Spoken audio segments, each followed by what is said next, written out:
Pensons à l'événement de la transfiguration. Les évangiles situent cet épisode au moment critique de la mission de Jésus, alors que la contestation et le rejet grandissent autour de lui. Même parmi ses disciples, beaucoup ne le comprennent pas et s'en vont. L'un des 12 couvre des pensées de trahison. Jésus commence à parler ouvertement des souffrances et de la mort qui l'attendent à Jérusalem. C'est dans ce contexte que Jésus gravit une haute montagne avec Pierre, Jacques et Jean.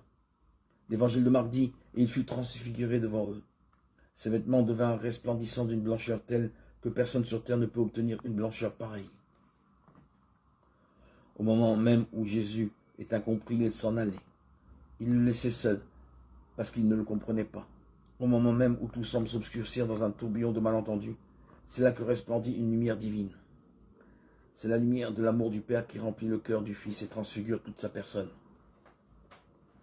Certains maîtres de spiritualité du passé ont compris la contemplation comme étant opposée à l'action. Ils ont exalté ces vocations qui fuient le monde et ses problèmes pour se consacrer entièrement à la prière. En réalité, dans la personne de Jésus-Christ et dans l'Évangile, il n'y a pas d'opposition entre contemplation et action, non. Dans l'Évangile, en Jésus, il n'y a pas de contradiction. Peut-être cette idée est-elle venue de l'influence de quelques philosophes néoplatoniciens, mais il s'agit d'un dualisme qui n'appartient certainement pas au message chrétien. Il n'y a qu'un seul grand appel dans l'Évangile, c'est de suivre Jésus sur le chemin de l'amour. Tel est le sommet, tel est le centre de tout. En ce sens, charité et contemplation sont synonymes. Elles disent la même chose.